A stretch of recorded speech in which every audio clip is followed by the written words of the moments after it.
ผ้าอยู่ที่ไหนมื้อนี้มาแต่สวนพี่น้องเนาะเอามะพร้าวมามื้อนี้ให้เพื่อนพามะพร้าวสุกินมื้อนี้เพื่อนพามะพร้าวสุกินเอาผ้ามื้อนู้นมะพร้าวอ่ะใส่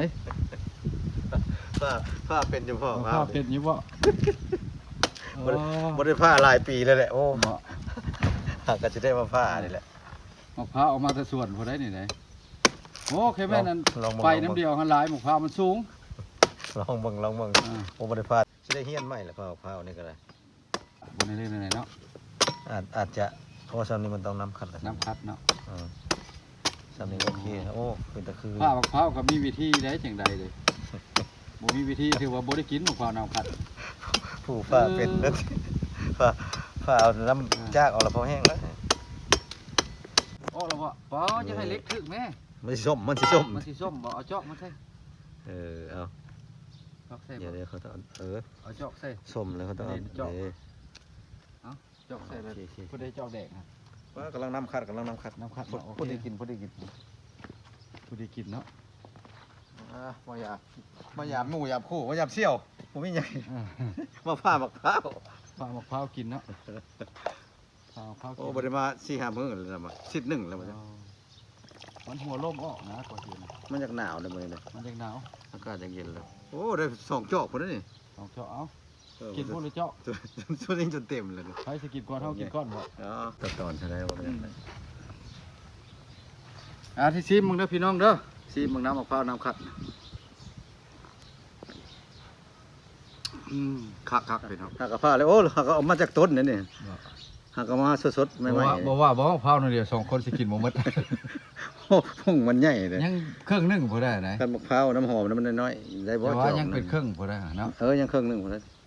ผมปกหลายนะ ซ้ำนี้หน่วยนึงเท่าใดเขาขาย โอ้นี่เขา5,000ผมบอกเลย เจ้าห้าบ่มะพร้าวเผามะพร้าวธรรมดาเนาะ มะพร้าวนี่เขาขายราคาสำนักปกติมัน โอ้เนาะแต่แซ่บนวลมันกินได้บ่อย ได้แล้วเนี่ยพอดีกินมันหมดแล้วก็สิผ้านวลเลย กินน้ำมันวัดแล้วกับผ้าขนวลมันกิน ผ้านวลมัน ผ้าทางนั้นตัวที่1ต้องผ้าทางนี้ต้องมีวิธีมันผ้าเลยเอาอันนี้คือวิธีการผ้ามะพร้าว สามเหลี่ยมบ่1 2 2 เหลี่ยมโอ้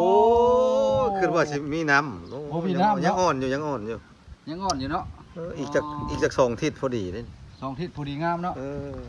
เอามากินก่อนคือว่าสินะ โอ้เฮ็ดอะไรกินเอาบ่วงขูดบ่ บ่วงขูดแล้วบัดนี้ ไปเอาบ่วงขี้ไผ่เพิ่น บ่วงมาสักก่อนได้ไหม บ่วงมาขูดกิน กระยามา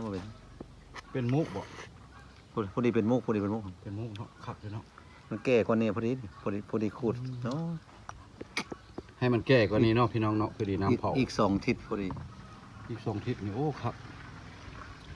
ความจริงมะพร้าวนี่เป็นยาได้พี่น้องเขากินเช้าเจาะแรงเจาะ เป็นยามี ยาดีกระเพาะเนาะน้ำขัด ยาบำรุงร่างกาย เป็นยานะครับ มันกำลังเริ่มข้าวไผ่บ่น้ำมันหวานเลยมะพร้าวไผ่เลยเพราะมันจะอึดเลยได้มะพร้าวไผ่เลยมันจะมีเลย ยึดแล้วมะพร้าวไผ่ไปเบิ่งน้อยมักแตงมากินกับแจ่วครับ จะมาก2 มากเลยนะ มันจะห้วยแล้ว เพื่อนมาหายังบ่ได้กินข้าวพอดีมาผ้ามะพร้าวก่อน แกบอกแตกจะมาก2 มาก เก็บมักแตงนะสิพอได้อยู่ที่กินกับแจ่วเนาะ เข้าท้องมันเลย ได้นะลุ่มฮะทางนี้ก็มีนี่2 หน่วยนี่นะนี่หมดเลย นี่มัน โลเบิ่งซะก่อน มันจะห้วยเลยนี่ โลเบิ่งซะก่อนแล้วจะเก็บ เอาเลาะเบิ่ง โลเบิ่งส่วนซะก่อน เลาะกระลายอยู่ดอกพักกินบ่อึดดอกเพื่อนมาเนี่ยนี่ ส่วนทั่ว บ่แม่นว่าถ่ายแต่แนวเก่าลงให้ทีมงานเบิ่งหมู่เพื่อนหรือว่า FC เบิ่งเด้ออันนี้ขอโทษขออภัยแต่ว่ามันหมู่มาแต่พุ่นมาแต่หนองบกแล้วก็ว่าบ่ทันได้กินข้าวเอามะพร้าวมาผ่าเนาะก็เลยได้ถ่ายมันบ่ได้ไปถ่ายคลิปพาเวียกข้างงานนี่แหละก็เลยให้ FC เห็น เราบักส่วนบักแตงเบิ่งบักส่วนบักแตงสังเกตเบิ่งบักแตงก่อนแม่ว่า แปลมักนั่นแหละ ไปเอา แปลมักกินนี่แหละ เด้ซุปนั่นก็บักหลายๆหมกทั่ว ทั่วก็ต้องเป็น ทางก็เขาสิลิดอย่างเขาใหญ่เมื่อไหร่ยิงให้ใครแล้วบัดนี้มาสบายเขาสิลิดอันลงแท้เลยแน่นอนบัดนี้ฮะ ลงทางแดง ลงเอาอย่างนี้ ลงทางอย่างแล้วจังไง มันลงอันนั้นเลยประกาศซ้อมซุมนี้ก็เฮาว่ามันจะขี้โพดเนี่ยเผ็ดมันจะขี้โพดเนี่ยเนาะเพื่อมันขึ้น เพื่อมันขึ้นเนี่ยเพื่อมันใหญ่เลยที่ เพื่อมันขึ้นนะพอแห้งได้ เป็ดห้างกว่าแล้วก็มันใหญ่มันสวยงาม มันห้วยไว้มักแต่งเขาปลูกอยู่บ้านนะมัน เอาเตียงน้อยไปกินกับเจียว น้ำประปาเอาน้ำประปาหดเป็นน้ำสร้างผัดบไหวน้ำตักอะไรนอใดก็หาซื้อนี้ มันเชื่อมากใหญ่นะถ้าผู้ผมมากพอดีอยู่กับชุบกับเจียว ถ่ายส่วนมักแต่งในซองเทื่อแล้ว แต่ว่าอันนี้กระเทินได้มาเราบ่ได้ไปถ่ายเลยถ่ายกินข้าวนะ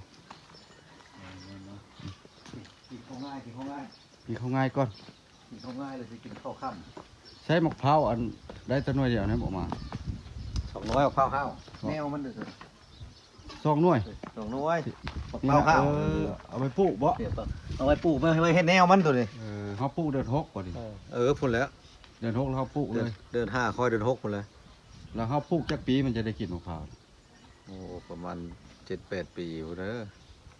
ก็มันจะขึ้นมา 7-8 ปีเนาะ ใส่ก็ใส่ฝุ่นมันก็งามใส่ฝุ่นคันฝุ่นมันพอมันคันปลูกธรรมชาติมันก็ขึ้นตามใจมาหั่น ไปกินข้าวพ่อเพื่อนมาไก่นาตะนองบกพอได้พี่น้องไอ้นามันป่าเพื่อนมาแล้วบ่มีหยังครับตอนเพื่อนเอาหมักท้ามมาตอนแล้วก็เลยหาข้าวหาน้ำที่กินนี่ได้เด้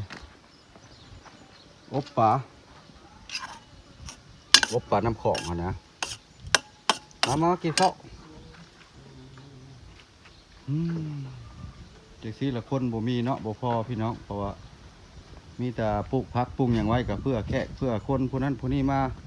หรือว่า FC ทางไก่ทางไกลหรือว่าประเทศไทยเฮาก็ ผักสวนครัว มาแวะมาเยี่ยมมายามกันได้บ่เป็นหยังพี่น้อง มา เพิ่นเว้าแปลงวันหน้าเนี่ย กินข้าว สบาย กินข้าวน้ำกัน เฮาเอาแล้วได้เอาไข่พุงมันนะ ใส่ปลา กินยามกัน2-3 คำหรือว่ากินจนอิ่มพอแล้วก็ได้ กินอะไรก็ได้ กินเป็นตาแซ่บอยู่แล้วเอาตามใจดูได้ ถ่ายไก่ก็ได้มันก็ได้ ตามใจเพราะโอ้แซ่บบ่ หิวข้าวก็แซ่บแน่นะจนใบหนึ่งใบสอง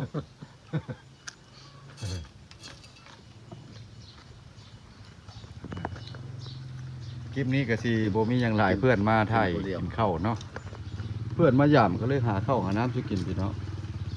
ที่หน้าที่ในก็สิได้ไปหาบ่ดีๆให้เดี๋ยวเบิ่งอันนี้ก็บ่มีหยังมาเงินบ่แปลกอะไรเนาะครับตอนใดซ้ำที่เขามีน้ำใจเล็กๆน้อยๆเนาะ มีเพื่อข้าว มีของกินมีข้าวติ๊บ คลิปนี้กับบูมีอย่างหลายสิขอปิดคลิปไว้เพียงซ้ำนี้เด้อพี่น้องเขาพาเข้ามาเบิ่งมาชมเป็นกำลังใจ ไปก่อนพี่น้องเขาลาตรีสบายสุขสันต์ไปก่อนพี่น้อง ที่สองพาทางนั้นตัวที่หนึ่งต้องพาทางนี้ต้องมีวิธีมันผ่าเลยเอาอันนี้คือวิธีการผ่าครับ สามเหลี่ยมบ่ สอง สาม เหลี่ยมอาจจะเพราะว่าซ้ำนี้มันต้องน้ำขัด น้ำคัดเนาะ ซ้ำนี้โอเคโอ้เป็นตะคือ ผ้ามะพร้าวก็มีวิธีได้จังใดเลย